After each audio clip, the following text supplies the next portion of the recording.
Launching early voting in Ohio has been quite an ordeal for Republican Secretary of State Jon Husted.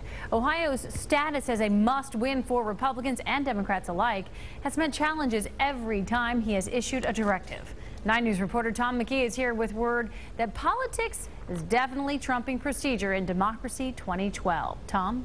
Well, Tanya, that surely is correct. Jon Husted has to feel like a twisted pretzel right now. The election is 5 weeks from the day, and he's been hammered with disagreements over the hours of early in-person voting and voting the weekend before the November 6th election.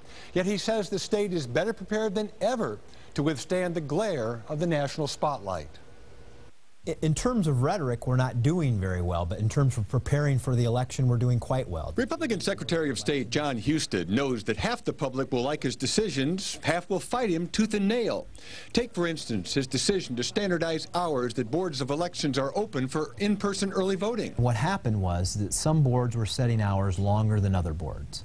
And there were some complaints that the boards that were setting the longer hours were counties that tended to vote Republican versus Democrat. He also wanted to enforce a law banning in-person voting the weekend before the election.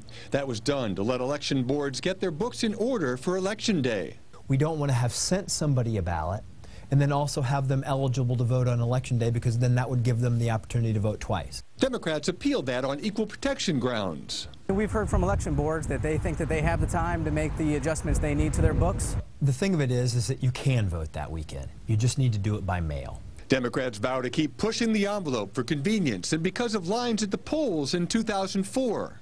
We have a lot of people who work long hours in Ohio, working multiple jobs. They have to have access to the vote, and it has to be an opportunity that all people share. Husted bristles at the suggestion he's trying to suppress voter rights. So it's a lot easier to vote in Ohio than it is in most states, and frankly, people should pipe down the rhetoric.